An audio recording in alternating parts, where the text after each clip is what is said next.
जय हिंद स्टूडेंट्स। जैसा कि आप लोगों को पता है कि हम लोग क्लास 11th के राजनीतिक विज्ञान का क्या है कि बुक पढ़ रहे हैं यूपीएससी के लिए। यानी कि ये जो बुक है मोस्ट इम्पॉर्टेंट है, आप जानते हैं पॉलिटी के लिए बहुत इंपॉर्टेंट बुक है। तो इसी कारण से हम क्या है कि इसके जो एक एक चैप्टर्स है उसको हम लोग पढ़ते जा रहे हैं, ध्यान से समझते जा रहे हैं।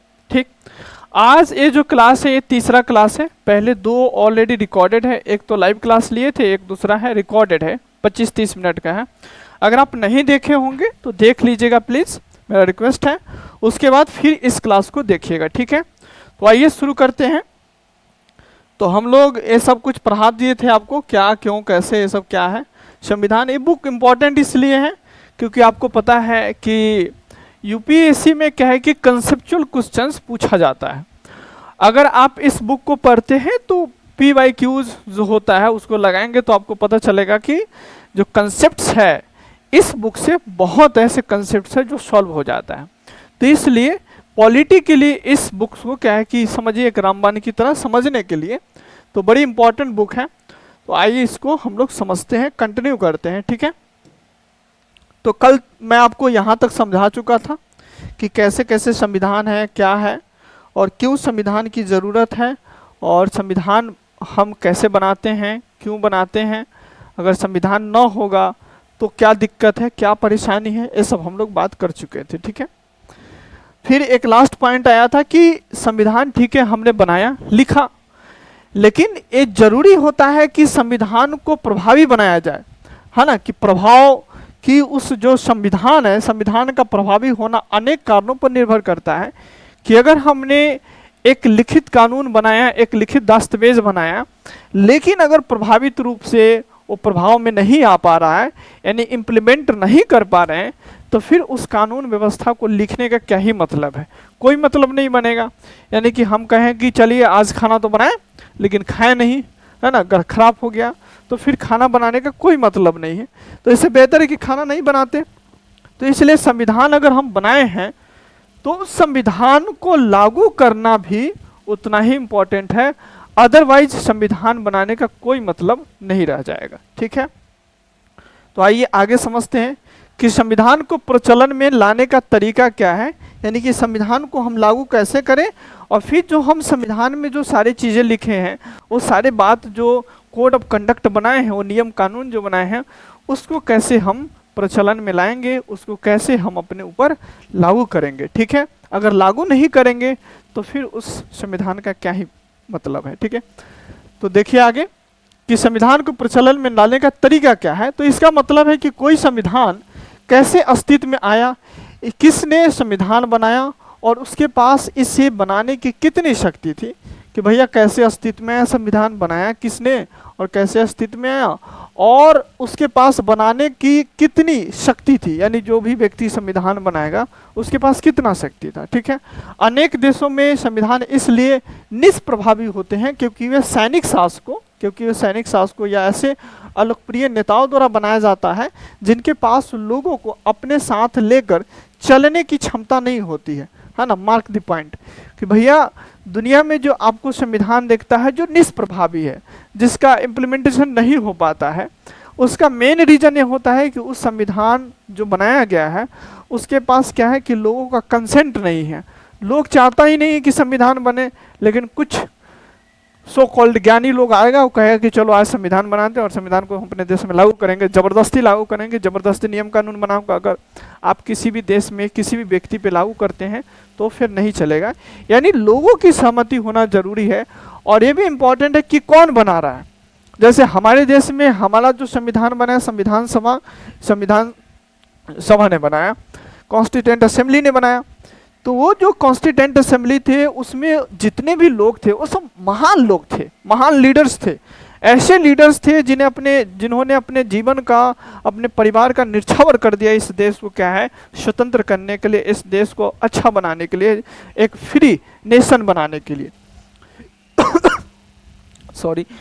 तो अगर हम देखिए कि संविधान बनाया किसने और उसका लेजिटिमेसी कहाँ से आ रहा है, कि अगर संविधान बनाया गया है तो किसने बनाया है। अगर लोगों को विश्वास हो कि जिसने भी संविधान बनाया है वो हमारे भलाई के खातिर बनाया है, तो फिर वो संविधान क्या है कि लागू होगा, फिर निष्प्रभावी नहीं हो पाएगा, ठीक है, निष्प्रभावी नहीं होगा मतलब। विश्व के सर्वाधिक सफल संविधान जैसे भारत अपना हो गया, दक्षिण अफ्रीका हो गया, अमेरिका के हैं, ये ऐसे संविधान के उदाहरण हैं जिन्हें एक सफल राष्ट्रीय आंदोलन के बाद बनाया गया। आपको पता ही है कि भारत में स्वतंत्रता संग्राम चला भैया, और जब स्वतंत्रता संग्राम चला लगभग 50 साल के आसपास, 50 साल तक चला, तो उस स्वतंत्रता संग्राम से लोगों ने सीखा, हमारे देश के जो महान नेता थे उन्होंने सीखा कि हम एक ऐसा संविधान बनाएंगे जिसमें सारे के सारे अधिकार और सारे के सारे, उस सामाजिक अधिकार हो, आर्थिक अधिकार हो या राजनीतिक अधिकार हो, सब अधिकार हम हर एक नागरिक को देंगे। क्योंकि जो वर्षों से और हमारे देश के नागरिकों के साथ जो भेदभाव हुआ है, डिस्क्रिमिनेशन हुआ, वो हम नहीं करना चाहते हैं। यही एक कारण है, क्योंकि हमारे जो संविधान सभा में जितने भी मेंबर्स थे वो सब ज्ञानी पुरुष थे, महान आदमी थे। तो जब उन्होंने संविधान बनाया तो हम कहे कि ये अगर कहते हैं तो इनका बात क्यों नहीं मानते। तब इतने 75, 76 साल, 78 साल हो गया, 78 साल के बाद भी आज भी संविधान हमारा उसी तरीके से लागू है जिस तरीके से 1947 या 1950 में लागू था, है कि नहीं। दक्षिण अफ्रीका की बात करें, अमेरिका के, ये ऐसे संविधान के उदाहरण है कि वहां पे क्या है कि एक सफल राष्ट्रीय आंदोलन के बाद बनाया गया, ठीक है, कि सफल राष्ट्रीय आंदोलन के बाद बनाया गया। यद्यपि भारतीय संविधान को औपचारिक रूप से एक संविधान सभा दिसंबर 1946 और नवंबर 1949 के मध्य बनाया, पर ऐसा करने में उसने राष्ट्रीय आंदोलन के लंबे इतिहास से काफी प्रेरणा ली, है ना। जैसे मैंने बताया कि आपको कि हमने जो संविधान बनाया भाई, वो संविधान ऐसे नहीं कि सूत के उठ के बना दिए, उसमें हमारे जो फ्रीडम फाइटर्स थे उस संविधान में उन लोगों का विजन है, उन लोगों का वो थिंकिंग, वो थॉट है, उन लोगों का वो समझिए सोच विचार है, जो वर्षों से उन्होंने चाहा, जो वर्षों से वो चाहते थे कि हमारे देश में लागू होना चाहिए। तब जाके उन्होंने ऐसा एक मुकम्मल, एक ऐसा संविधान बनाया जो आज हमारे देश को यूनाइट करके रखा है, जोड़ के रखा है, ठीक है। तो प्रेरणा ली। राष्ट्रीय आंदोलन में समाज के सभी वर्गों के एक साथ लेकर चलने का विलक्षण क्षमता थी कि भैया जो हमारा राष्ट्रीय आंदोलन था उसमें ऐसा नहीं था कि किसी एक वर्ग का आंदोलन था और किसी दूसरे वर्ग का आंदोलन था, है ना। उसमें सब लोग हैं, हिंदू, मुस्लिम, सिख, ईसाई, बौद्ध, जैन, पारसी, यानी गरीब, अमीर, higher, lower, everyone is there, यानी कि सब कोई है भैया, हर एक क्लास उसमें प्रेजेंट है।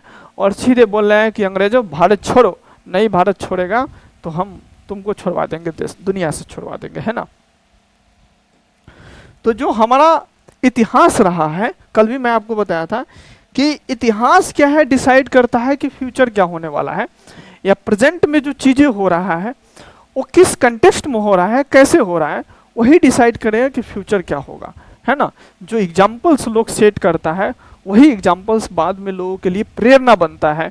जो हमारे देश में जो हमारे फ्रीडम फाइटर्स थे, जो ऐसे ऐतिहासिक लोग थे, उन्होंने एग्जाम्पल सेट करके गया कि भारत भी एक ऐसा नेशन बनेगा जो दुनिया में शाख की नजर से देखा जाएगा, ठीक। तो संविधान को भारी वैधता मिली क्योंकि उसे ऐसे लोगों ने बनाया जिनमें समाज का अटूट विश्वास था, है ना। जैसे अब जब हिस्ट्री पढ़ेंगे तो आपको समझ में आएगा कि उस समय जब गांधी जी का इतना मतलब प्रभाव है, हालांकि गांधी जी संविधान सभा के असेंबली में नहीं थे, लेकिन फिर भी गांधी जी के नेतृत्व में ही समझिए कि संविधान बना। अंबेडकर साहब हो या नेहरू साहब हो, पटेल साहब हो या बाकी जो लोग हैं, वो सब के सब क्या है कि गांधी के एक चेला की तरह है, एक शिष्य की तरह है ना। तो गांधी को सब इज्जत दे रहा है और गांधी को मान रहा है सब, गॉड, भगवान की दर्जा दे रहा है। और उस सारे जैसे डॉक्टर राजेंद्र प्रसाद जी, ऐसे महान महान लोग हैं जिन पे समाज के अटूट विश्वास है। समाज को इतना विश्वास है कि कुछ गलत कर ही नहीं सकता। क्यों? क्योंकि 50 साल 60 साल से देख रहा है कि ये लोग हमारे लिए अपना जीवन निर्छावर कर रहे हैं, बताइए, है ना। तो विश्वास क्या था? अटूट विश्वास था। और जिनके पास समाज के विभिन्न वर्गों से सीधा संवाद करने और उनका सम्मान प्राप्त करने की क्षमता थी कि हर एक वर्ग इन सभी व्यक्ति को सम्मान करते थे, आज भी करते हैं। संविधान निर्माता लोगों को यह समझाने में सफल रहे कि संविधान उनकी व्यक्तिगत शक्तियों को बढ़ाने का कोई साधन नहीं, क्या बोला ये, कि संविधान निर्माता लोगों को यह समझाने में सफल रहे, है ना, कि सफल रहे कि संविधान उनकी व्यक्तिगत शक्तियों को बढ़ाने का कोई साधन नहीं है। यही कारण है कि संविधान को भारी वैधता मिली। यानी कि यहाँ पे किसी व्यक्तिगत की क्षमता को बढ़ाने के लिए संविधान नहीं बनाया गया, किसी को प्रिविलेज देने के लिए संविधान नहीं बनाया गया। यहाँ संविधान बनाया गया India as a society, Bharat एक सामाजिक रूप से विकसित राष्ट्र बने, इसलिए संविधान बनाया गया था। इसलिए नहीं बनाया गया था कि किसी विशेष वर्ग जो अमीर क्लास का है उनका फायदा पहुंचाए, या अंग्रेजों का फायदा पहुंचाए, या कुछ हायर क्लास के लोग हैं, या फ्रीडम फाइटर्स में से कुछ ऐसे वर्ग हैं उनको फायदा पहुंचाए। ऐसा कुछ मंसूबा नहीं था उनका। तो बस मंसूबा यही था कि भाई देश को एक ऐसा देश बनाना है जो क्या है कि धाक से जिए, है ना, जिसके पास एक मुकम्मल लिखित कानून हो और वही कानून इस देश में चले, नियम व्यवस्था बनाए और सबको अधिकार मिले, किसी एक व्यक्ति को नहीं मिले, है ना, व्यक्तिगत शक्तियों को बढ़ाने की बात नहीं है। तो भारी वैधता मिली। संविधान का अंतिम प्रारूप उस समय की व्यापक राष्ट्रीय आम सहमति को व्यक्त करता है। तो जो संविधान का अंतिम प्रारूप है वो क्या है कि पूरे के पूरे लोग को, जैसे हमारा जो प्रीएम्बल्स है बोलता है be the people of India, कि भैया हम भारत के लोग क्या है कि आज से आत्म अर्पित करते हैं, समर्पित करते हैं, अंगीकृत करते हैं, और हम चाहते हैं, हमें क्या करते हैं, हम अपना कर्तव्य बनाते हैं कि आज से इस संविधान को हम मानेंगे, अपने ऊपर धारण करेंगे, जिस तरीके से हम इसका यूज करेंगे।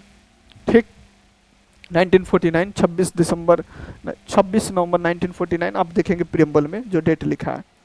ठीक है, तो उसमें क्या है, लेजिटिमेसी है पूरे भारत के लोगों का, किसी एक व्यक्ति, एक वर्ग, किसी एक समूह का नहीं है, वो पूरा का पूरा भारत के लोगों का है।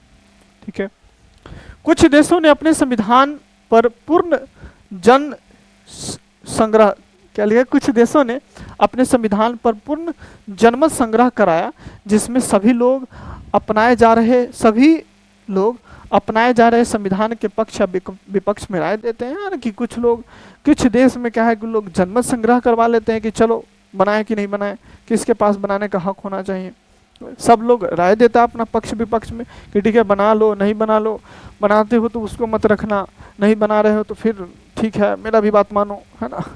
सो भारतीय संविधान पर ऐसा कोई जनमत, भारतीय संविधान पर जो ऐसा कोई है जनमत संग्रह नहीं हुआ, लेकिन इसे लोगों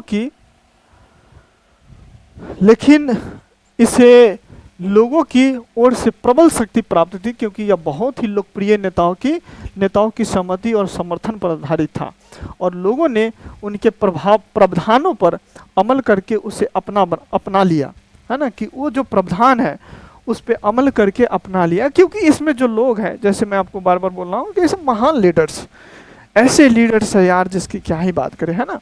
तो हमारा भारत के पास एक ऐसा इतिहास है जो वर्षों तक हमारे जो फ्यूचर जनरेशन है, आने वाली जो नए जनरेशन्स है, उन सभी जनरेशन को इंस्पायर करते रहेगा कि क्या महान लोग थे यार, कि अपने मतलब एक ऐसे एम्पायर से लड़ गया, और वो भी फटा हालत में, कि जिसके पास कुछ नहीं, एक कपड़ा भी नहीं है, लेकिन फिर भी हम सत्याग्रह का नारा लगा रहे हैं, और एक ऐसे पूरे दुनिया पे राज करने वाले एक ऐसे एम्पायर इंग्लैंड से लड़ रहे हैं, है ना, हरा दिए। ये होता है ना बात। अतः संविधान बनाने वालों का प्रभावी भी एक हद तक संविधान की सफलता की संभावना सुनिश्चित करता है, कि ये बहुत जरूरी चीज है कि संविधान अगर लागू करना है तो वही लोग बनाएं जिसके पास लोगों का भरोसा है, लोगों का विश्वास है, अटूट विश्वास है कि भैया ये लोग बना रहे तो कुछ गलत कर ही नहीं सकते, चाह के भी गलत नहीं कर सकते। जब ऐसा अटूट विश्वास होगा तो ये पक्का है कि क्या है कि संविधान सफल होगा ही होगा, और सफलता प्राप्त करेगा ही करेगा। ठीक है, तो ये समझे। इसलिए जरूरी है कि संविधान हम तो बनाएं, लेकिन कौन बनाएगा, कैसे बनाएगा, ये भी बहुत जरूरी है। तभी जाकर क्या है कि वो संविधान सफल हो पाएगा।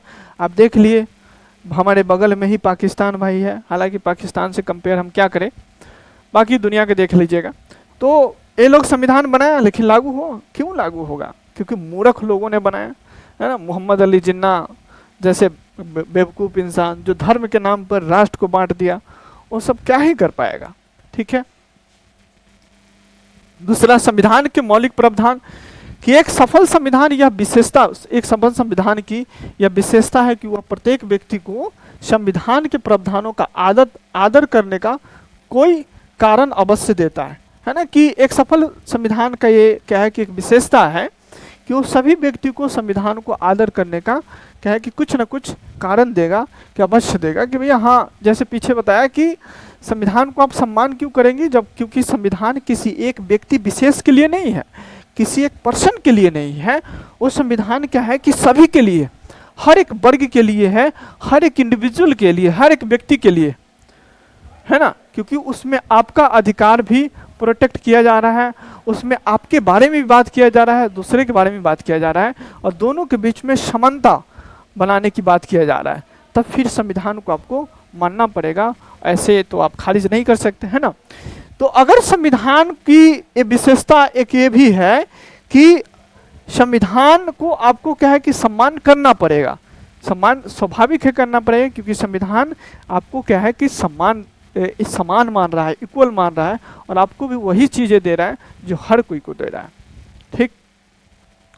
तो प्रत्येक व्यक्ति को संविधान के प्रावधानों का आदर करने का कोई कारण अवश्य देता है।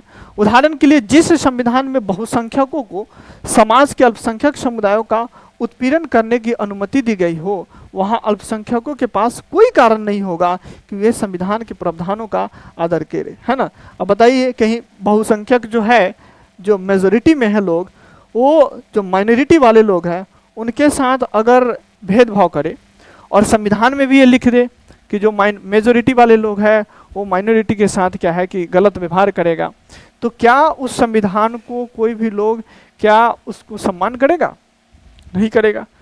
इसलिए नहीं करेगा क्योंकि संविधान यहाँ पे क्या है, भेदभाव कर रहा है कि एक क्लास को दूसरे क्लास में, एक क्लास और दूसरे क्लास के बीच में क्या है, भेदभाव कर रहा है कि कोई ज़्यादा जनसंख्या में है, कोई कम जनसंख्या में है, उसके बीच में क्या है कि आप भेदभाव करेंगे तो कौन आपको सम्मान करेगा, है ना। भेदभाव वाले समाज में कोई किसी को सम्मान नहीं करेगा। तो उस ऐसे क्या ऐसा संविधान चल पाएगा? स्वाभाविक है ऐसा संविधान क्या है कि नहीं चल पाएगा जी। ठीक। कोई संविधान ये कैसे लिखा गया?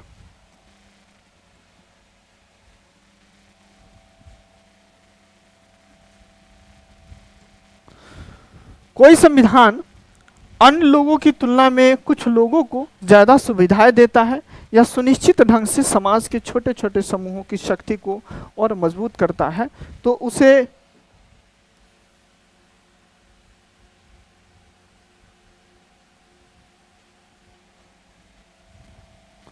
हाँ फिर से रीड करते हैं कि कोई संविधान अन्य लोगों की तुलना में कुछ लोगों को ज़्यादा सुविधाएं देता है या सुनियोजित ढंग से समाज के छोटे समूहों की शक्ति को और मजबूत करता है, तो उसे जनता की निष्ठा मिलनी बंद हो जाएगी।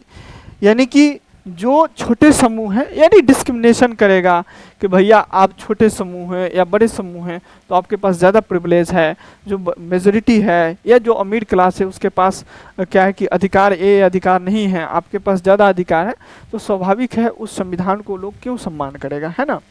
तो ऐसे समाज छोटे समूहों की शक्ति को और मजबूत करता है, तो उसे क्या है, जनता की निष्ठा मिलनी बंद हो जाती है, क्योंकि लोग निष्ठापूर्ण क्यों रहेगा बताइए, है ना। आप उसके साथ भेदभाव करेंगे।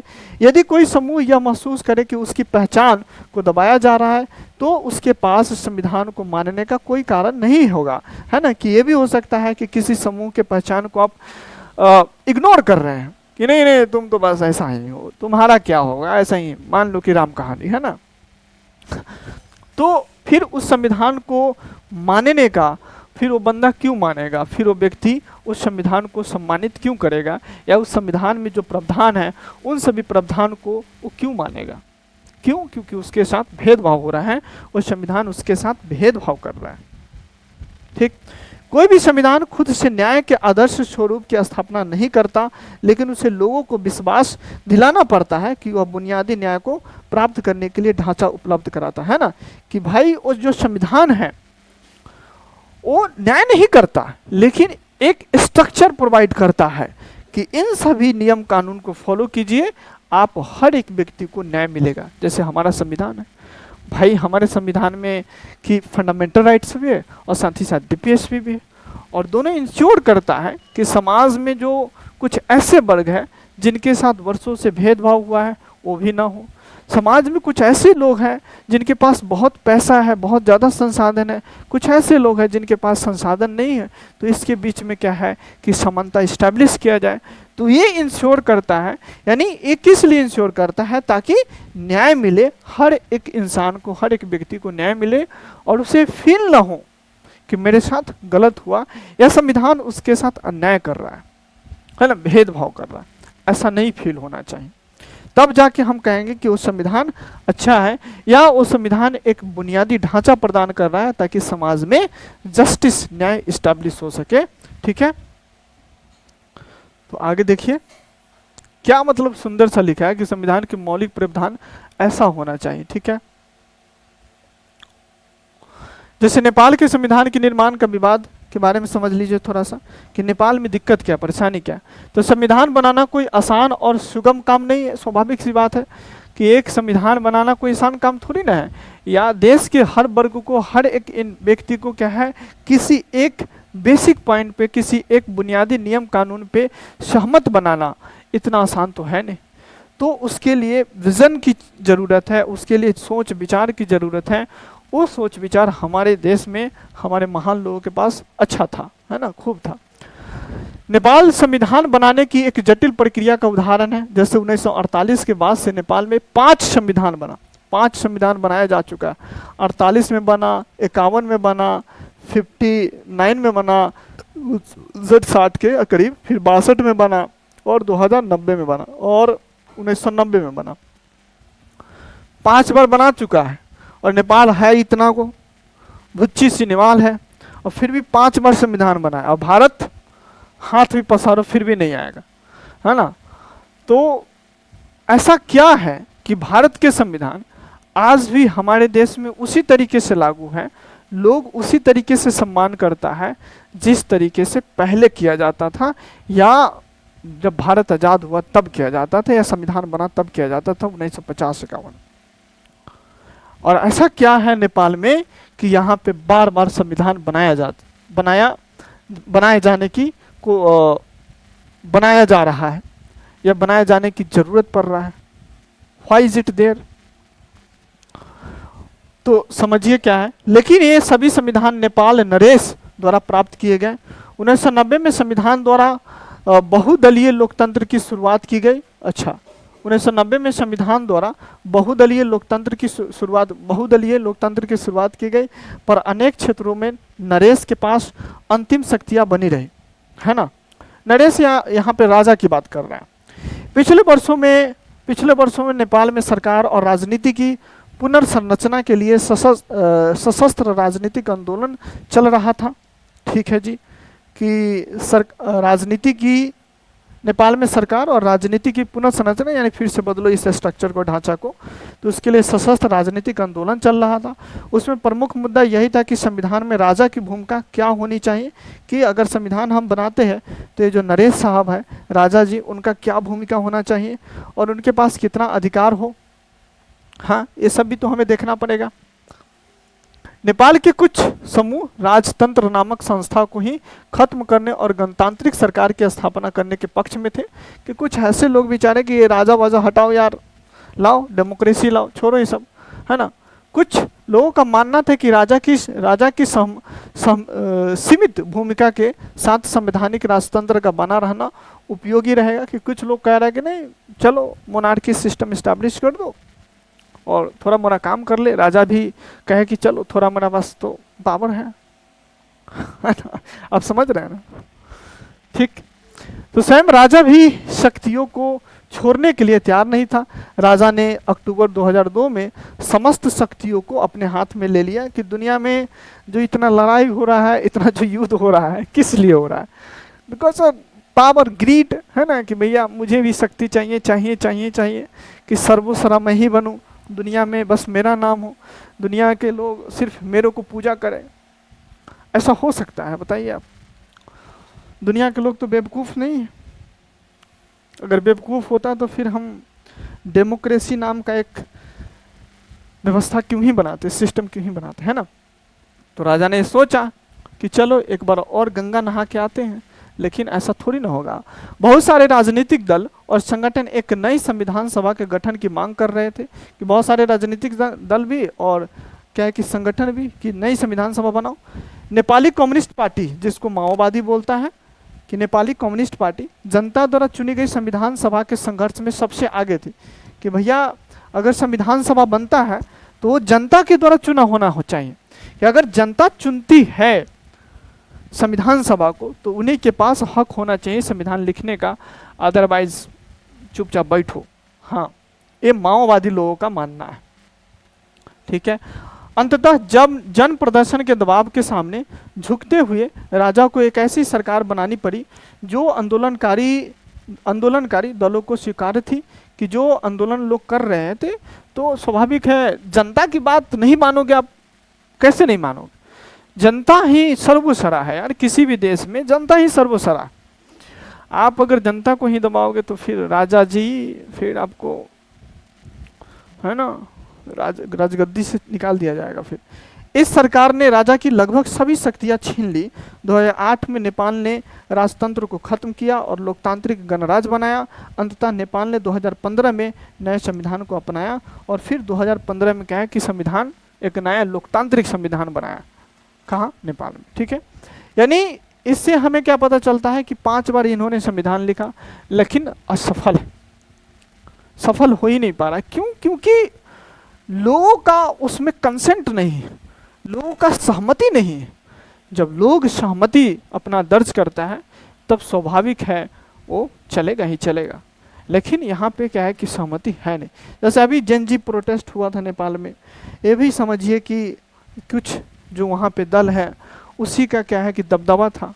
लोग परेशान कि यार 2-3 दल है और वही मिलकर तुम बार बार राज कर रहे हो, तुम एक दूसरे को सपोर्ट कर रहे हो, हम लोग को बेवकूफ़ बना रहे हो, महंगाई इतना है, बेरोजगारी इतना है। और खिसिया गया और बोला इधर आ लगा है थप्पड़ बढ़िया से, ठीक है ना। यानी जनता को ये सब चीज़ें क्या है कि समझना चाहिए, और जब जनता समझदार हो जाता है तो फिर आप उसको, जो जनता की जो बातें हैं या जनता जो चाहती है उस चीज़ को आप मना नहीं कर सकते, ठीक। आइए इस विचार को प्रयोग में लाएं। स्वयं अपने से यह प्रश्न पूछिए, ठीक है, मैं पूछता हूँ, समाज के कुछ बुनियादी नियमों में ऐसी कौन सी चीज़ें होनी चाहिए जिनसे सभी लोगों को उन्हें मानने का एक कारण मिल सके। कि आप ही बताइए, यानी हम लोग से पूछ रहा है कि समाज में ऐसा कौन से नियम कानून होना चाहिए जिसको सब लोग मानना ही मानना पड़े, है ना। वही पीछे हम लोग पढ़े थे कि कुछ ऐसा बुनियादी संरचना होना चाहिए या बुनियादी नियम कानून होना चाहिए जो हर एक व्यक्ति की ज़रूरत, यानी हर सबका ज़रूरत, एक इंसान है तो उसका सबका ज़रूरत वही है। लोग खाना चाहता है, लोग अपने घर में शांति से रहना चाहता है, लोग शांति से काम करना चाहता है, लोग चाहता है कि अपना जीवन यापन बेहतर तरीके से करे, बात ख़त्म, है ना। लेकिन अगर आप उसमें भेदभाव करेंगे, उसको परेशान करेंगे, नियम कानून व्यवस्था इस तरीके से बनाएंगे जिससे क्या है कि लोगों के साथ भेदभाव, डिस्क्रिमिनेशन हो, किसी को सप्रेस कर रहे हैं, एक जो बहुदलवादी है उसको किसी जो आपके अल्पसंख्यक लोग हैं या जो इन दोनों के बीच में आप लड़वा रहे हैं, मेजोरिटी को माइनॉरिटी से लड़वा रहे हैं, ये सब तो गड़बड़ बात है, ठीक। सो ये क्या है कि कुछ मूलभूत चीज़ें चाहिए, तब जाके क्या है कि चीज़ें बन सकता है ना, बुनियादी नियम। सो कोई संविधान अपने सभी नागरिकों की स्वतंत्रता और समानता की जितनी अधिक सुरक्षा करता है उसकी सफलता की संभावना उतनी ही बढ़ जाती है। देखिए क्या बोला कि स्वतंत्रता पहली बात, दूसरा समानता कि जितनी अधिक सुरक्षा करता है उसकी सफलता की संभावना उतनी ही बढ़ जाती है।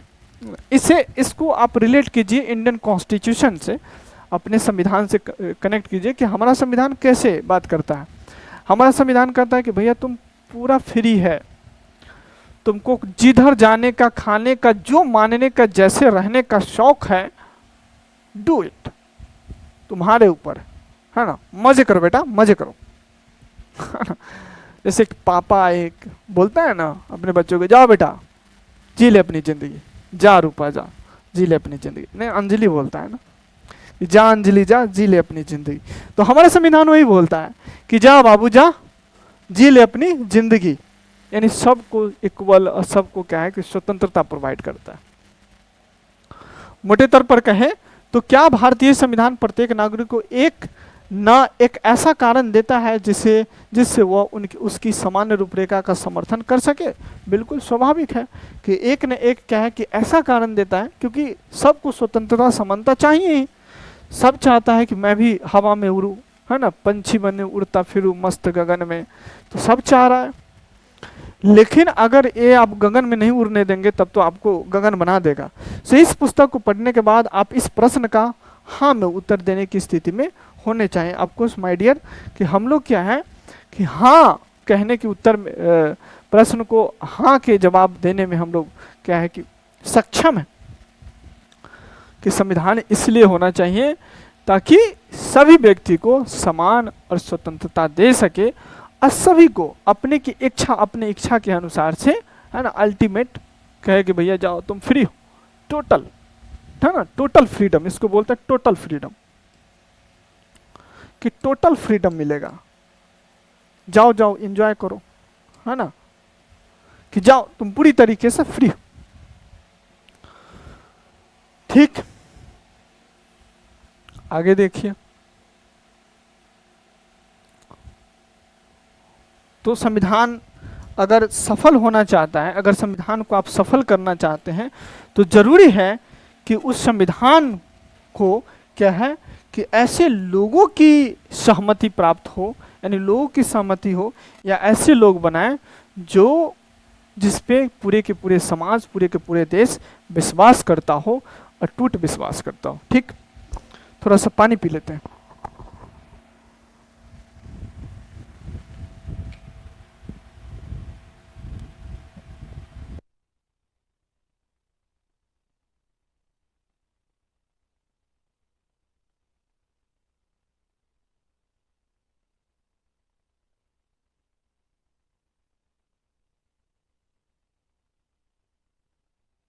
संस्थाओं की संतुलित रूपरेखा, कि जो संस्था है उसका संतुलित रूपरेखा होना चाहिए। काहे जी, काहे खिसिया गया? कि संस्थाओं की संतुलित रूपरेखा संविधान को जनता नहीं संविधान को जनता नहीं प्रायः एक छोटा समूह ही नष्ट कर देता है। क्या बात है कि जनता की बात ही छोड़ो, एक छोटा से समूह भी नष्ट कर सकता है, कि नष्ट कर देता है।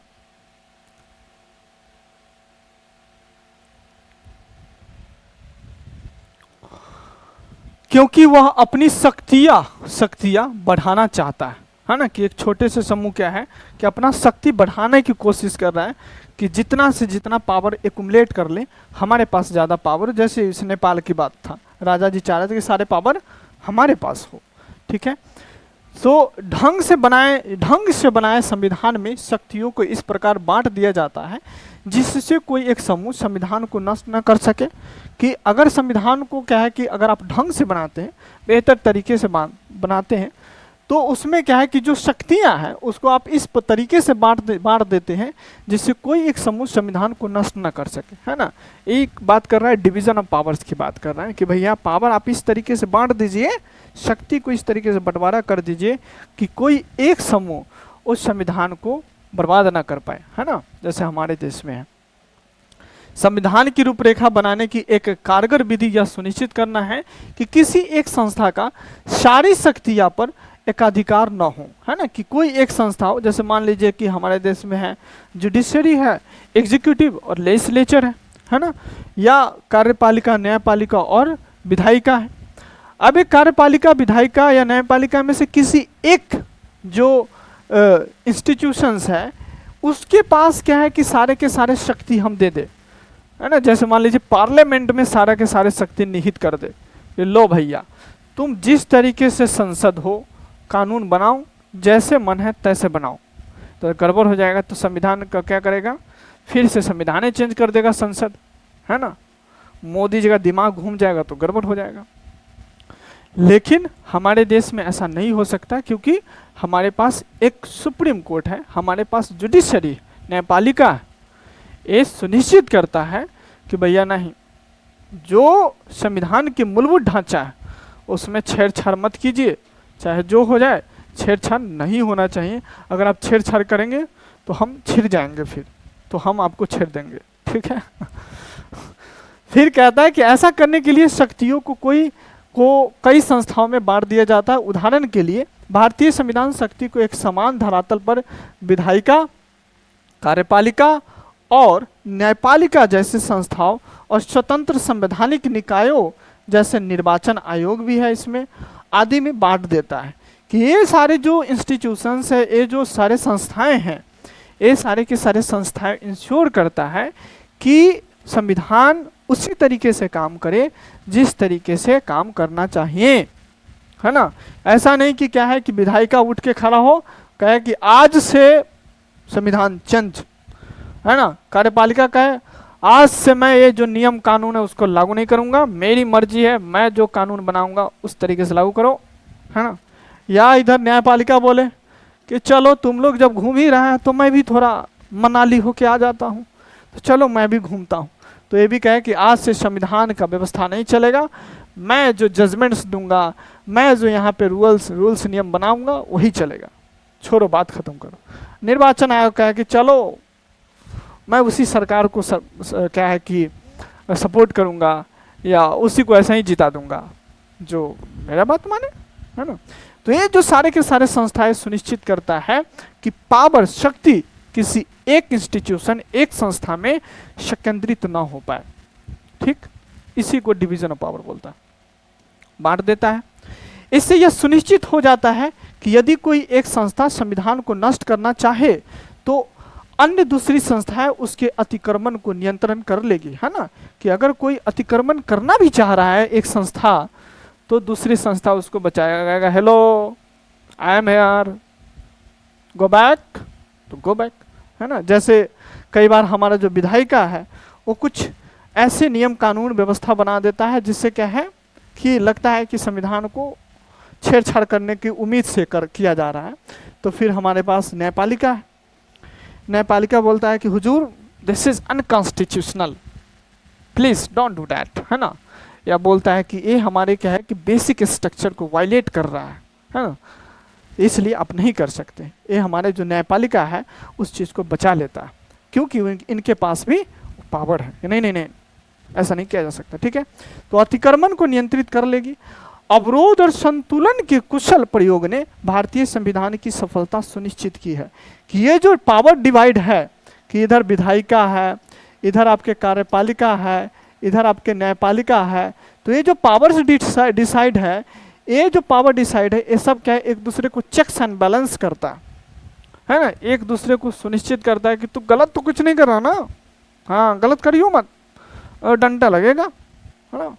जैसे घर में मम्मी पापा है, तो घर में मम्मी पापा है तो फिर आप शांति से पढ़ाई करेंगे, लगेगा मेरा बेटा कितना पढ़ाकू, हाँ।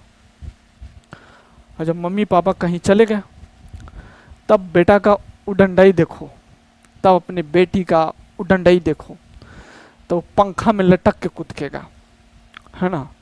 चौकी पे ऐसे कूदकेगा, पलंग पे ऐसे कूदकेगा कि मानो आज ही उसको फ्रीडम मिला, पूरा तोड़ेगा।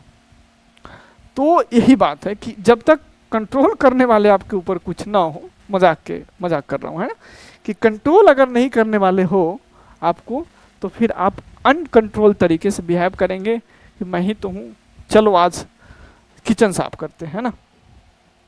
और किचन साफ करने गए और उधर कप को तोड़ दिए, गिलास तोड़ दिए, है ना, आग लगा दिए।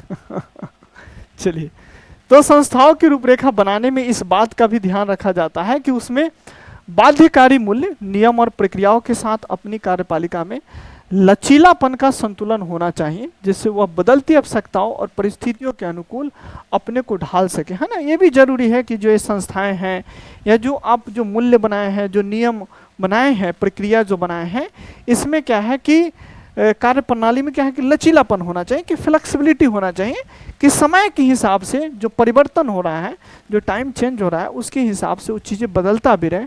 ऐसा ना हो कि आप इतना हार्ड नहीं कर दीजिए कि वो क्या है कि लचक ना पाए और टूट ही जाए, है ना। तो जरूरी है कि आप थोड़ा लचीला बनाइए ताकि समय के हिसाब से वो एडजस्ट हो जाए, ठीक है, कि अनुकूल अपने ढाल सके। ज़्यादा कठोर संविधान परिवर्तन के बाद में दबाव में नष्ट हो जाते हैं, कि ज़्यादा जो कठोर संविधान है तो अब मान लीजिए कि आप उसमें कुछ चेंज ही नहीं कर सकते, तो फिर संविधान काहे का भैया। अब मान लो कि जैसे आज आर्टिफिशियल इंटेलिजेंट की बात है, और दुनिया आर्टिफिशियल इंटेलिजेंट में एक कदम आगे बढ़ रहा है, रोबोटिक्स की बात है ना। आज हम लोग क्या है कि सुपर कंप्यूटर की बात कर रहे हैं, और 1947 में हम कहे कि सुपर कंप्यूटर आर्टिफिशियल इंटेलिजेंट, तुमने कभी सुना? कहेगा नहीं। तो फिर संविधान कैसे लिखेगा? तो कहेगा नहीं लिखो, नहीं होगा सुपर कंप्यूटर आर्टिफिशियल इंटेलिजेंट और ये सब छोड़ो, रोबोटिक्स छोड़ो, तो गड़बड़ हो जाएगा, फिर देश पीछे हो जाएगा। तो फिर हम कहेंगे बदलो संविधान, जरूरत नहीं है इसका, अब हटाओ रे, दूसरा ले आओ, नया ले आओ। तो फिर स्वाभाविक है संविधान को हमें बदलना ही पड़ेगा। इसलिए जरूरी है कि कुछ ऐसे फ्लेक्सिबिलिटी हो ताकि संविधान बदलता रहे। जैसे हमारे संविधान में आर्टिकल 368 है। 368 क्या है कि संसद को पावर देता है कि लो भैया समय के हिसाब से चेंज करते रहना, लिखते रहना, है ना, ताकि संविधान चलता रहे, ठीक है।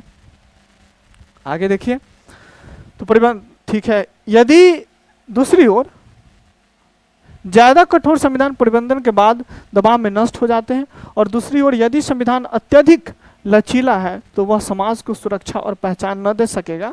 तो ये जरूरी नहीं है कि आप एकदम लचीला बना दो या एकदम कठोर बना दो, है ना। एक मीडियम बनाओ कि थोड़ा सा लचीला, थोड़ा सा कठोर, थोड़ा सा लचीला, थोड़ा यानी फ्लेक्सिबल बनाओ कि समय के हिसाब से एडजस्ट कर देता है।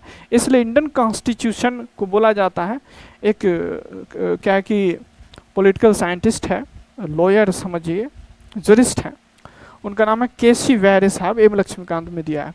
वो कहते हैं कि Indian constitution is a flexible constitution, और बड़ी सुंदर, मतलब इस तरीके से है कि वो समय के हिसाब से क्या है कि चेंज हो जाता है, और नहीं टू ज़्यादा टफ है और नहीं ज़्यादा इजी है, न ज़्यादा फ्लेक्सिबल है, कि मेंटेन कर लेता है, ठीक है।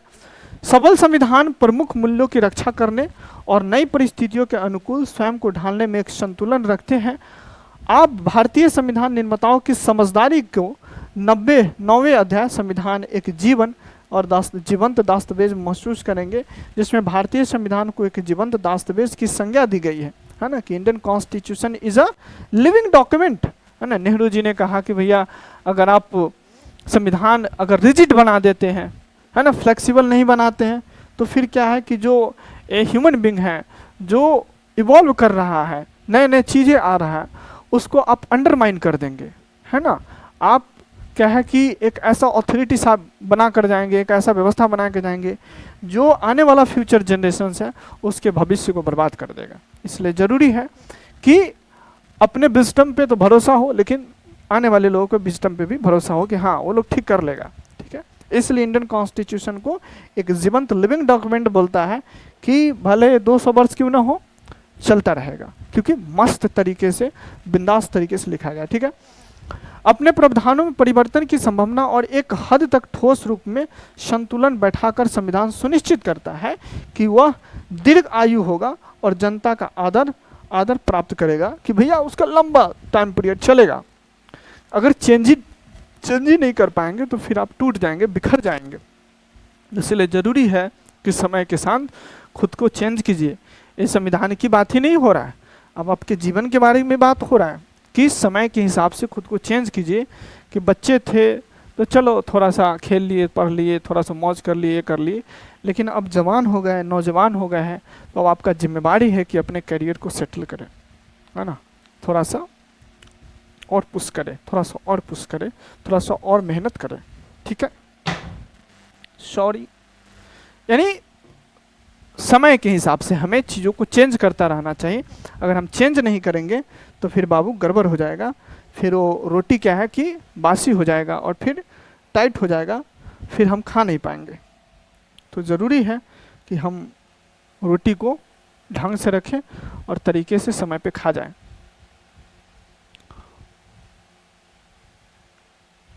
तो व्यवस्था कह रहा है कि यह भी सुनिश्चित हो जाता है, सब पीछे क्या लिखा था, अच्छा इस व्यवस्था जो चेंज करने वाला व्यवस्था है, इस व्यवस्था से यह भी सुनिश्चित हो जाता है कि कोई भी वर्ग या समूह अपने बलबूते संविधान को नष्ट नहीं कर सकेगा। कि ये भी ये सुनिश्चित कर देता है कि भैया क्या है कि कोई जो समूह है वो अपने बलबूते क्या है कि संविधान को नष्ट नहीं कर सकता। क्यों करेगा? जब समय के हिसाब से वो संविधान ऐसे अपने आप को चेंज ही कर ले रहा है, वो संविधान टाइम टू टाइम क्या है कि खुद को चेंज करके लोगों की जो ज़रूरत है, जो नीड्स है या जो फ्यूचर है उस पे बात कर ही रहा है, तो फिर लोग क्यों बदले उसको? बदला तो उसको जाता है जो समय के हिसाब से चेंज नहीं होता है ना। तो इसलिए आप समझ गए बात। दूसरा देखिए कह रहा है कार्टून बुझे, हाँ भैया ये क्या रखे, इराक कॉन्स्टिट्यूशन की बात कर रहा है, इराक लिखा है यहाँ पे। तो अतः यह पता लगाने के लिए अतः यह पता लगाने के लिए कि क्या किसी संविधान की सत्ता मान्य है, आप अपने से 3 प्रश्न पूछ सकते हैं। ठीक है, आइए पूछते हैं कौन से ऐसे प्रश्न हैं जो हमें पूछना जरूरी है। ठीक है, थोड़ा इस कार्टून को पढ़ लेते हैं फिर प्रश्न पूछते हैं। कार्टून बनाने वालों ने नए इराकी संविधान को ताश के पत्तों का महल क्यों कहा? क्या यह वर्णन भारतीय संविधान पर लागू होगा? नहीं, ताश के पत्तों को महल इसलिए बोला क्योंकि ये जो बनाने वाले लोग हैं इसमें कोई विश्वास ही नहीं। एक पत्ता ढहा कि सब ढहा गया, कहानी खत्म, गेम ओवर। ठीक, अब जो क्वेश्चंस है 3, क्या संविधान हमारे संविधान पर लागू है? हमारे संविधान में समझिए कि जो उसका बैकबोन है, रीढ़ की जो हड्डी है वो स्टील फ्रेम है ना, कि एक ऐसा फ्रेम है जो टूटा नहीं जा सकता, उसमें जंग ही नहीं लगता। जंग लगे कैसे? वो हर बार जिम जाके एक्सरसाइज करके योगा करके है ना, प्रोटीन खा के अपने आप को मजबूत कर लेता है, यानी समय के हिसाब से चेंज कर लेता है। तो संविधान मजबूत है, आज भी चलेगा। कह रहा कि क्या जिन लोगों ने संविधान बनाया वे विश्वसनीय थे? क्या बात बोलते हो यार, ऐसा मत पूछो, दिल बैठ जाता है ना, स्वाभाविक। इस प्रश्न का उत्तर इसी अध्याय में आगे मिलेगा, आपको विश्वास। दूसरा, क्या संविधान ने सुनिश्चित किया था कि सूझबूझ के साथ शक्ति को इस प्रकार संगठित किया जाए कि किसी एक समूह के लिए संविधान नष्ट करना आसान न हो? ऑफकोर्स ये भी बहुत जरूरी। तभी तो हमने क्या है कि एक पार्लियामेंट्री सिस्टम, संसदीय लोकतंत्र को हमने अपने देश में लागू किया है ना। राष्ट्रपति वाली जो व्यवस्था है उसको हम लोग लागू नहीं किया, कि जो अमेरिकन कॉन्स्टिट्यूशन जिस तरीके का पार्लियामेंट्री सिस्टम पे बात करता है, हम लोग कहें कि नहीं पार्लियामेंट्री क्या है कि ठीक है चलेगा, लेकिन रिस्पॉन्सिबल सरकार नहीं बनेगा, जवाबदेह नहीं बनेगा, तो फिर अगर लोगों के लिए उत्तरदायी ही नहीं बन पाएगा तो फिर क्या है कि देश चलाना टफ हो जाएगा। इसीलिए हमने सोचा कि नहीं थोड़ा सा ठीक है कम ग्रोथ होगा, लेकिन एक ऐसा व्यवस्था बने कि थोड़ा धीरे चले लेकिन सब साथ में चले, है ना। ऐसा ना हो कि कोई एक वर्ग आगे निकल जाए बाकी सब पीछे छूट जाए, तो ऐसे चलने के क्या ही फायदा।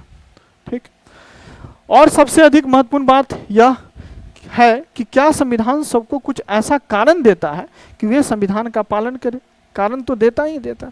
हमारे देश में फंडामेंटल राइट्स, ऐसे अधिकार की बात है जो सब कुछ जरूरत है, सब चाह रहा है कि भैया हमें आज़ादी मिलना चाहिए, हमें स्वतंत्रता समानता मिलना चाहिए, हमसे कोई भेदभाव न करे, हम अपने तरीके से जीवन जिए, है ना, अपने तरीके से काम करें, अपने तरीके से रहे। तो ये जो कुछ बुनियादी नियम्स है ये हमारे संविधान में क्या है, निहित। इसीलिए तो हम पालन करते हैं, उस संविधान को हम क्या करते हैं, इज्जत देते हैं। इज इट राइट और नॉट? हाँ,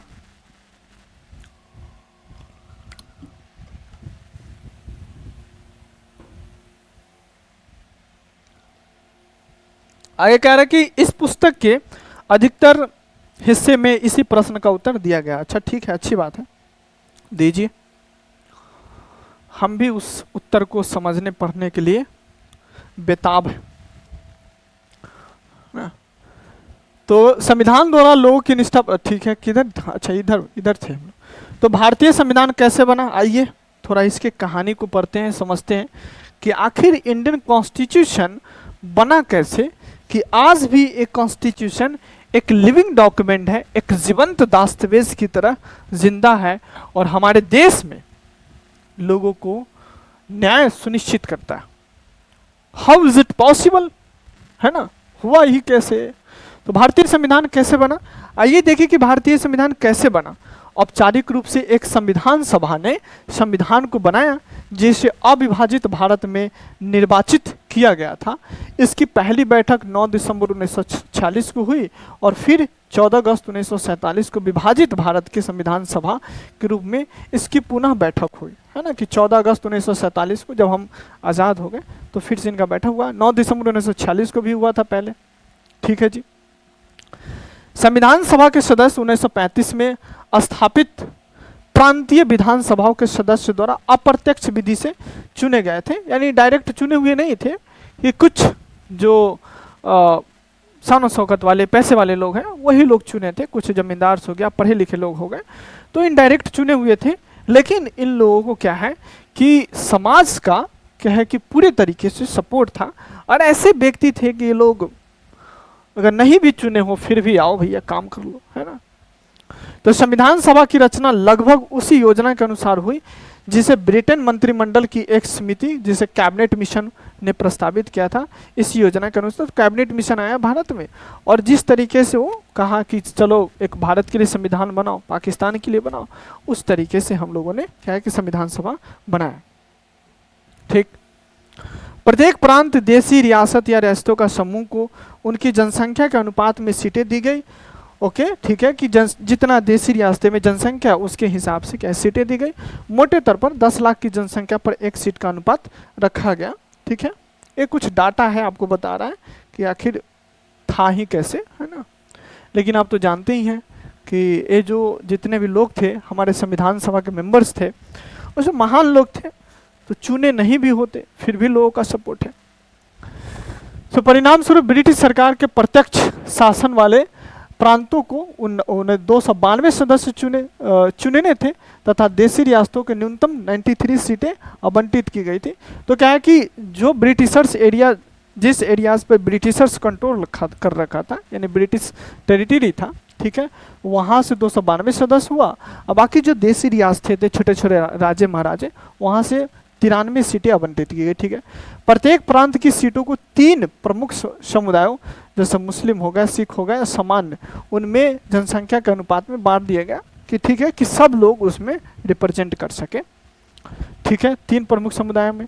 सो प्रांतीय विधानसभाओं में प्रत्येक समुदाय के सदस्यों ने प्रांतीय विधानसभा में कि जो प्रांत में जो असेंबलीज है उसमें प्रत्येक समुदाय के सदस्यों ने अपने प्रतिनिधियों को चुना और इसके लिए उन्होंने समानुपातिक प्रतिनिधित्व और एकल संक्रमणीय मत पद्धति का प्रयोग किया, यानी proportional representation system by single transferable vote वाले, है ना, proportional representation system by single transferable vote, ठीक है। ये मैं पढ़ाया हूँ, अगर आपको प्रोपोर्शनल रिप्रेजेंटेशन सिस्टम और सिंगल ट्रांसफरेबल वोट अगर नहीं समझ में आता हो तो जाइएगा इसी चैनल पे, बड़ी डिटेल में मैं पढ़ाया हूँ कि आखिर राष्ट्रपति का इलेक्शन कैसे होता है, वाइस प्रेसिडेंट का, इस सिस्टम काम कैसे करता है, कैसे हम इसमें कि जो इलेक्शन होता है कैसे होता है, ठीक है, ये डिटेल में है, जाके देख लीजिएगा, समझ जाइएगा। सो प्रांतीय विधानसभा में तो क्या है कि समानुपातिक प्रतिनिधित्व प्रणाली और एकल संक्रमणीय मत पद का प्रयोग किए ताकि लोगों को चुना जा सके। स्वदेशी रियासतों के प्रतिनिधियों के चुनाव का तरीका उनके परामर्श से तय किया गया कि जो देशी रियासतें के प्रतिनिधियों है यानी जो अपने रियासतें हैं उनके चुनाव का तरीका उनके परामर्श से तय किया गया कि भैया वो किसको भेजना चाहते हैं, कि भैया तुम भेज दो किसी को संविधान सभा के असेंबली में। अध्याय के पिछले भाग में उन तीनों कारणों पर प्रकाश डाला गया जो संविधान को प्रभावी और सम्मान के योग्य बनाते हैं। भारतीय संविधान इस परीक्षा में किस हद तक कामयाब होता है, अधिक जानकारी के लिए देखिए www.com indianconstitution.com, ठीक है, ये लोकसभा की वेबसाइट की बात कर रहे हैं, ठीक है। यानी हमारा जो संविधान बना उसमें सारे चीज़ों को हमने ध्यान रखा कि भैया सबका रिप्रेजेंटेशन हो। ऐसा नहीं कि सबका प्रतिनिधि होना चाहिए, ऐसा नहीं कि कोई वर्ग छूट जाए, कोई तीसरा छूट जाए, कोई चौथा छूट जाए और कहे कि है ना कि कुछ हिंदू लोग ही मिलकर संविधान को बना दिया, मुस्लिम लोग छूट गया। तो ऐसा नहीं था, हम लोग उसका ध्यान रखें थे। ठीक है,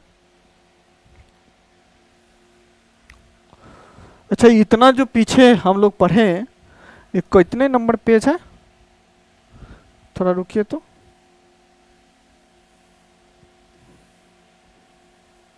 पंद्रह नंबर पेज है ना। तो 14 जो पेज हम लोग पढ़े हैं इस बुक का, बस ये इतना ही, इस 14 पेज में इतना समझाना चाह रहा है कि आखिर संविधान की जरूरत क्या है ना, बस इतना ही समझा रहा है। उसके बाद अब बता रहा है कि चलो अब संविधान बनाते हैं तो कैसे बनाते हैं, क्या बात है, मतलब है ना कि बुक कितना आपको समझाने के लिए डेस्परेट।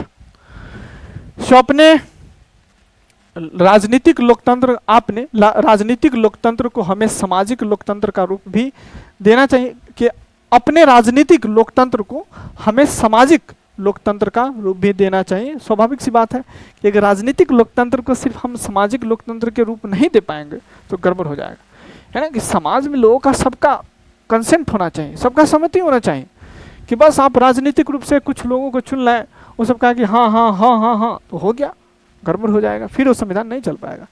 राजनीतिक लोकतंत्र तब तक अस्थायी नहीं रह सकती, क्या बात लिख रहा है कि राजनीतिक लोकतंत्र तब तक अस्थायी नहीं रह सकती जब तक कि उसका आधार सामाजिक लोकतंत्र न हो, है ना। यानी समाज का जब तक उस चीज को सपोर्ट नहीं मिलेगा तब तक वो नहीं चल पाएगा, क्योंकि समाज अल्टीमेट समाज के ऊपर ही, यानी लोगों के ऊपर ही तो इस चीज का क्या है कि प्रभाव पड़ेगा। हाँ, और जब समाज के ऊपर प्रभाव पड़ेगा और जब समाज कहेगा कि ना ना ये तो गड़बड़ है, तो फिर बताइए क्या वो चल सकता है, क्या वो बन सकता है, क्या वो काम कर सकता है, फिर गड़बड़ हो जाएगा, है ना। तो सामाजिक लोकतंत्र का क्या अर्थ है, इसका अर्थ क्या ही है भैया, तो इसका अर्थ जीवन के उस मार्ग से है जो स्वतंत्रता, क्या बात है, समानता और बंधुत्व को जीवन के पद्धति के रूप में स्वीकार करता है ना कि भैया स्वतंत्रता, हालांकि इसमें लिखा हुआ है स्वतंत्रता, समानता, फिर बोला बंधुत्व, बंधुता, है ना। ये जो क्या है पद्धति है या ये जो सिद्धांत है ना, फ्रीडम की बात हो, इक्वलिटी की बात हो, फ्रेटर्निटी की बात हो, लिबर्टी की बात हो, ये जो चीजें हैं ये सब अगर नहीं हो पाएगा, ये जो सिद्धांत अगर नहीं हो पाएगा तो फिर समाज काहे को उस चीज को सपोर्ट करेगा, है ना। तो लिबर्टी हो, इक्वलिटी हो और फ्रेटर्निटी हो, ये तो नहीं यानी भाईचारे की भावना हो।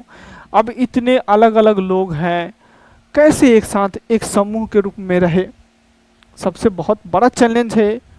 तो हम सबको कहें कि देखो हम सब क्या है, आपस में भाई भाई है यार, और जितना अधिकार तुम्हारे पास है उतना ही अधिकार मेरे पास है, जितना स्वतंत्रता तुम्हारे पास है, जितना मैं चाहूँगा कि तुम स्वतंत्र रूप से लिबरल तरीके से तुम काम करो, उतना ही मैं भी चाहूँगा। और साथ ही साथ हम सब क्या है, समाज में इक्वल है, न कोई बड़ा है न कोई छोटा है, न कोई राजा है न कोई रन, ठीक। तो आगे देखिए, तो इन सिद्धांतों को इन तीनों के एक संयुक्त रूप से पृथक पृथक रूप में नहीं समझना चाहिए, क्योंकि एक तीनों क्या है एक दूसरे से जुड़ा हुआ है। जैसे बंधुत्व आ जाएगा तो भाईचारा आ जाएगा, जब सब कोई इक्वल हो जाएगा तो भाई बन जाएगा, जब भाई बन जाएगा इक्वल हो जाएगा तो सब कोई क्या है कि स्वतंत्र, भैया अपने अपने हिसाब से, हाँ तो अपने अपने हिसाब से जियो। तो तीनों क्या है एक दूसरे पर डिपेंडेंट है। ये तीनों मिलकर एक ऐसा संयुक्त रूप बनाता है, इसमें से एक को दूसरे से अलग करना लोकतंत्र के मूल परियोजना को ही विफल कर देता है कि आप एक दूसरे को अलग नहीं कर सकते हैं। कि आप जैसे मान लीजिए कहे कि नहीं आज से लोग स्वतंत्र तो है, बंधुता के भाव भी है, लेकिन समानता नहीं है, लोग इक्वल नहीं है। तो अगर लोग इक्वल ही नहीं है तो बंधुता आएगा कैसे, भाईचारा बनेगा कैसे, है ना। कि सबको इक्वल स्वतंत्र कर दिए, लिबरल कि भैया तुम फ्री हो, जाओ मौज करो, लिबरल हो, लेकिन ये में समानता की बात ही नहीं की है, तो गड़बड़ हो जाएगा, है ना। दूसरा कहा, आगे कह रहा है कि स्वतंत्रता को समानता से अलग नहीं किया जा सकता, क्षमता को स्वतंत्रता से अलग नहीं किया जा सकता, है ना, कि एक दूसरे को नहीं किया जा सकता, और नहीं स्वतंत्रता और समानता को, अगर स्वतंत्रता और समानता नहीं तो फिर बंधुता कैसे आएगा, आ पाएगा बताइए। जब लोग एक जैसा होगा ही नहीं तो फिर उसमें भाईचारा आएगा। कोई ऊपर बैठा रहेगा कि नीचे बैठेगा, कहेगा हेलो तो बोला नहीं गेलो ये सुनाया ही नहीं, कहेगा तुम बड़ों को हेलो बोलेगा, मारेंगे बस भागो यहाँ से, है ना, तो बंधुता नहीं आ पाएगा, इसलिए अलग नहीं किया जा सकता। समता विहीन स्वतंत्रता कुछ व्यक्तियों के, अगर क्षमता नहीं है तो क्या है कि कुछ व्यक्तियों के अनेक व्यक्तियों पर प्रभुत्व को जन्म देगी, कि भैया कुछ व्यक्तियों का क्या है अनेक व्यक्तियों पे प्रभुत्व बन जाएगा, है ना, वही क्या है कि दबदबा बना के रखेगा। तो स्वतंत्रता विहीन समता व्यक्तियों पर, स्वतंत्रता विहीन क्षमता व्यक्तिगत पहल को नष्ट कर देगा, है ना, कि अगर लोग स्वतंत्र नहीं है तो फिर समान मानने की क्या ही मतलब, तो सबको एक जैसे मानो। तो अगर मेरे मन में कुछ आया कि नया करता है, नहीं नहीं सबको इक्वल है, तुम नहीं कर सकता, तुम स्वतंत्र नहीं है, तो हम कहेंगे चाचा कुछ तो गड़बड़ है, संविधान सुधारा, ठीक, तो पहल को नष्ट कर देगी। बंधुता के बिना स्वतंत्रता और समता अपना स्वाभाविक मार्ग ग्रहण नहीं कर सकती, ठीक है। ये डॉक्टर B.R. अम्बेडकर जो है संविधान सभा के विवाद की बात है, ठीक है ना। एक क्वेश्चन पूछ सकता है, ठीक है, इसको ध्यान में रखिए। जब मैं प्रियम्बल पढ़ाया हूँ, प्रस्तावना, इंडियन कॉन्स्टिट्यूशन का जो प्रियम्बल है, तो उस प्रियम्बल को आप इसी चैनल पे देखिएगा, तो उसमें मैं इस तीनों के बीच में जो लिंकेज है बड़ी क्लियरली समझाया हूँ, आप जाके देख सकते हैं, ठीक है।